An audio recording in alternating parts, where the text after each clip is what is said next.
द्वैते chance कला पुंसा कि सारे अवतार की कलाएं हैं सब कृष्ण से निकली हैं। Krishna can become Shiva but Shiva can not become, that is the difference. आचार्य जो है वो राधे राधे नहीं करते, आचार्य तो हरे कृष्ण महामंत्र का जप करते थे। उन्होंने जो हिंदुओं को शिष्य बनाया वो हिंदू अपने को इस्कॉन वाले कहते। तो बहुत दुष्ट संस्था है इस्कॉन की, और यहाँ पर चढ़ावा इकट्ठा करके वो फिर वहीं ले जा रहे हैं। दोस्तों नमस्कार, आज के वीडियो में हम बात करने वाले हैं हरे कृष्ण आंदोलन यानी इस्कॉन के बारे में, जिसका मतलब है international society for Krishna consciousness, जिसे बोलचाल की भाषा में हरे कृष्ण के नाम से जाना जाता है। दोस्तों सबसे पहले इस्कॉन के इतिहास के बारे में जानते हैं। इस संस्था की स्थापना स्वामी प्रभुपाद जी ने की थी। क्योंकि ये इंग्लिश भली भांति बोल लेते थे, इसीलिए इनके गुरु सरस्वती ठाकुर जी ने इनको विदेशों में कृष्ण जी का प्रचार करने के लिए बोला था। इसीलिए इन्होंने 1966 में न्यूयॉर्क शहर में इस्कॉन का एक मंदिर बनवाया और फिर 1970 में भक्ति वेदांत ट्रस्ट की स्थापना की। इस्कॉन के दुनिया भर में कई सारे मंदिर हैं। अकेले भारत में इसके 400 मंदिर हैं और यहाँ तक कि पाकिस्तान में भी इस्कॉन के 12 मंदिर बने हुए हैं। इस्कॉन के नियम है कि किसी भी प्रकार का नशा नहीं करना, यहाँ तक कि चाय कॉफी भी नहीं पीना, ये भी नशे में आता है। जी हाँ, चाय पीने को भी मना करते हैं। भगवान ने भगवत गीता के 9वें अध्याय बताया पत्रम यानी पत्ते वाली चीज खाता हूँ, पुष्पम यानी पुष्प, फलम यानी फल और तोयम यानी जल। अब इसमें चायम कहा था। इनका मानना है कि ये भी एक नशा है। इसका अलग ही एक मनगढ़ंत फंडा बताते हैं। भगवत गीता के श्लोकों को तोड़ मरोड़ कर अपनी बात साबित करने की नाकाम कोशिश करते हैं। खैर इसकी बात हम किसी और वीडियो में प्रमाण के साथ करेंगे। दोस्तों वैसे तो इस्कॉन बहुत कंट्रोवर्सी में रहा है। हिंदू साधु संतों ने इस्कॉन का खुलकर विरोध करना शुरू कर दिया।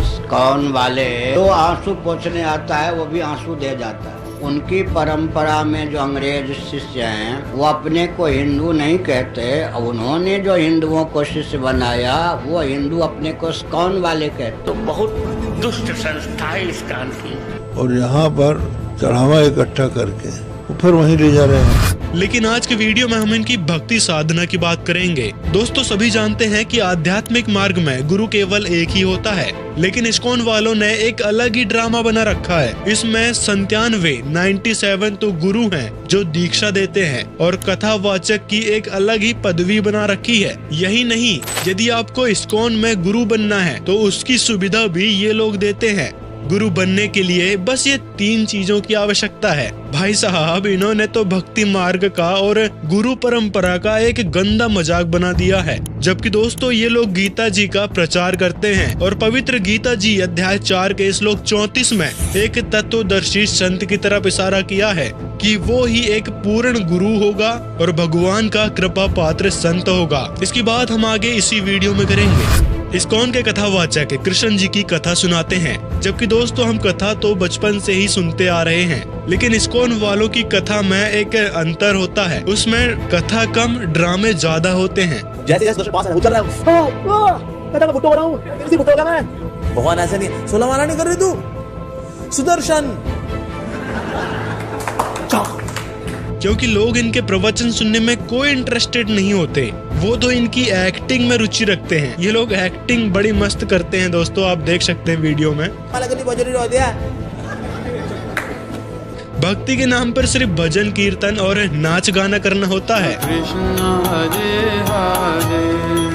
अब दोस्तों एक बात की शंका आती है कि कृष्ण जी के बहुत सारे मंदिर बने हुए हैं, लेकिन लोग इस्कॉन में ही क्यों जुड़ रहे हैं, जबकि मंदिर तो मंदिर होता है। इसका भी एक कारण है कि इस्कॉन के मंदिर में वेस्टर्न लोग आते हैं, मतलब विदेशों से लोग आते हैं। और हम भारतीयों की कहीं न कहीं ये मानसिकता अभी भी बनी हुई है कि अंग्रेजी बोलने वाले या विदेश से जो लोग आते हैं वो वेल एजुकेटेड होते हैं। जब वो इस मंदिर में आते हैं तो शायद इसमें ही कुछ बात होगी या भगवान यही मिलेंगे, ये ऐसी हमारी सोच होती है। और इसी मानसिक कमजोरी का फायदा इस्कॉन वाले उठा रहे हैं। ये लोग अच्छी तरह से परिचित हैं कि भारतीय लोग भोले भाले होते हैं, नाच गाने में आकर्षित होते हैं, इसलिए इन्होंने नाच गाना और अनेकों तरह के ड्रामा बनाकर लोगों को भ्रमित कर रहे हैं।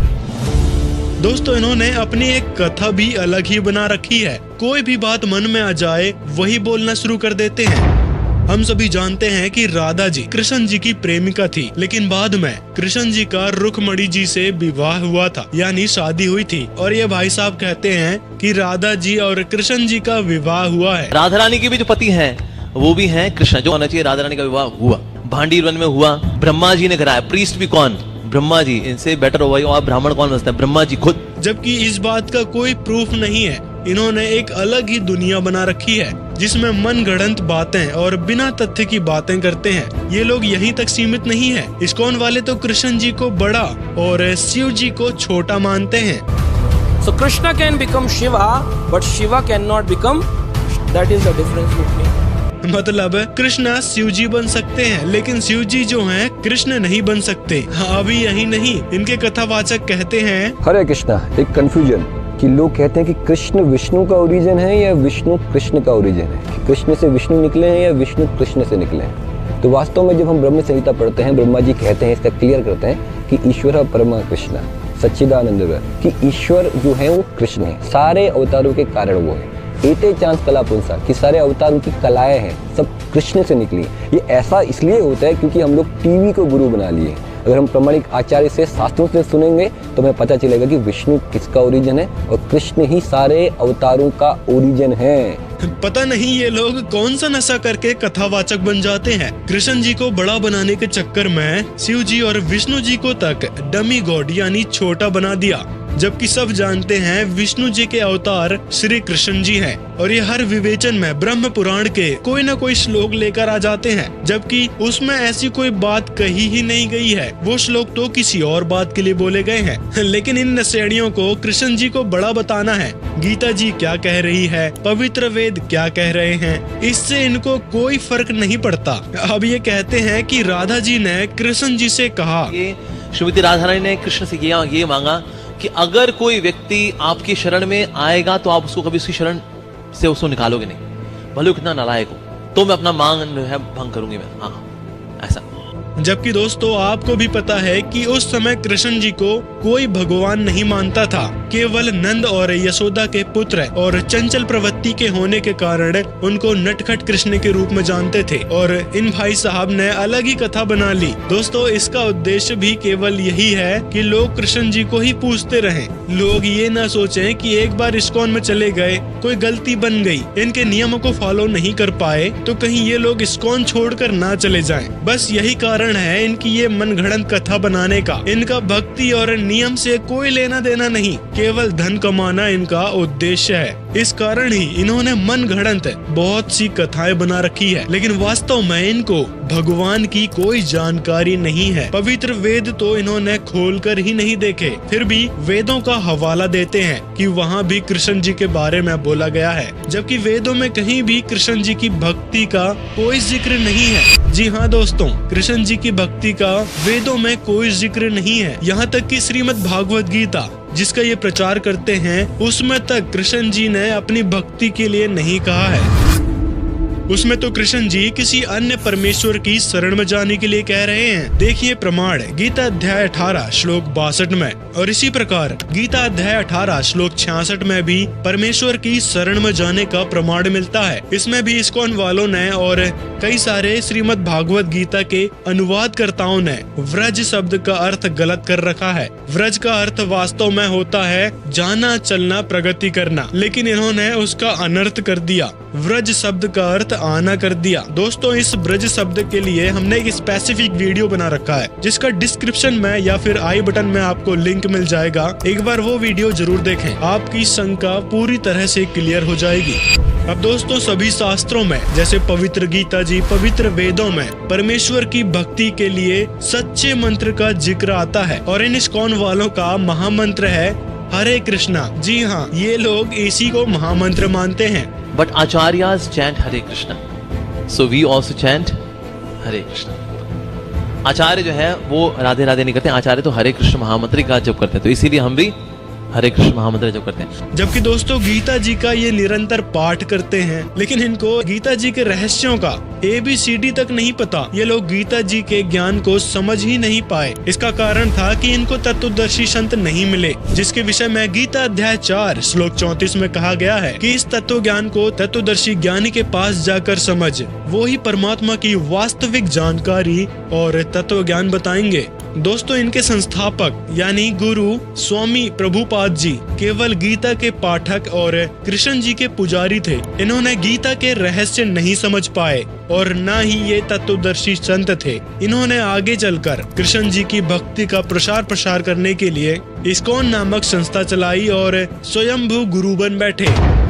गीता जी में कहीं भी इस हरे कृष्ण मंत्र का जाप करने के लिए नहीं कहा गया है। गीता अध्याय 8 श्लोक 13 में केवल एक ओम मंत्र का जिक्र है, जो ब्रह्म लोक तक सीमित है, जहां जाने के बाद भी जन्म मरण होता है। लेकिन परमेश्वर सच्चिदानंद घन ब्रह्म की भक्ति का मंत्र गीता अध्याय 17 श्लोक 23 में 3 अक्षर का मंत्र बताया गया है, जो कि संकेत के रूप में है। इस मंत्र की वास्तविक जानकारी तत्वदर्शी संत बताएंगे। इससे साफ स्पष्ट होता है कि इनका भक्ति मार्ग मन घड़ंत है, मनमाना आचरण है, जिससे कोई लाभ या सुख नहीं मिलेगा, जिसके बारे में गीता अध्याय 16 श्लोक 23 में स्पष्ट लिखा है। तो दोस्तों इन सब प्रमाणों से साफ स्पष्ट होता है कि कृष्ण जी की भक्ति से कोई लाभ नहीं मिलेगा, न ही मोक्ष होगा, क्योंकि पवित्र गीता जी में अन्य परमात्मा की शरण में जाने का प्रमाण है। ये सारी जानकारी परम संत सदगुरु रामपाल जी महाराज जी के सत्संग से ली गई है और वास्तव में संत रामपाल जी महाराज जी ही वो तत्वदर्शी संत हैं, जिन्होंने पवित्र गीता जी और पवित्र वेदों को खोलकर दिखाया है और सभी शास्त्रों के आधार पर भक्ति विधि बताई है, जिससे भक्ति करने वाले साधकों को लाभ मिल रहे हैं। अगर आप भी दुखों से छुटकारा पाना चाहते हैं, मोक्ष की सही दिशा जानना चाहते हैं, तो जरूर सुने संत रामपाल जी महाराज जी के अनमोल सत्संग। और परमेश्वर कबीर साहेब और कृष्ण जी में कौन बड़ा है, कौन शक्तिशाली है, कौन सर्व सुखदायक है, इसकी जानकारी के लिए जरूर पढ़ें संत रामपाल जी महाराज द्वारा लिखित पवित्र पुस्तक कबीर बड़ा या कृष्ण। डिस्क्रिप्शन में दिए गए लिंक पर क्लिक करके इस पवित्र पुस्तक को पढ़ सकते हैं। दोस्तों अगर वीडियो पसंद आया हो तो लाइक जरूर करें और हमारे द्वारा बनाए गए वीडियो सभी शास्त्रों के आधार पर होते हैं। यदि आप ऐसे ही और वीडियो देखना चाहते हैं तो चैनल को अभी सब्सक्राइब करें और कमेंट में इस वीडियो के विषय में अपनी राय जरूर बताएं कि आप किसके तरफ हैं, इस्कॉन वालों की तरफ या फिर शास्त्र विधि अनुसार भक्ति बताने वाले संत रामपाल जी की तरफ। और दोस्तों वीडियो को ज्यादा से ज्यादा लोगों तक शेयर करें ताकि भगत समाज जागरूक हो सके और शास्त्रों की वास्तविक जानकारी समझकर पूर्ण परमात्मा को पहचान सके।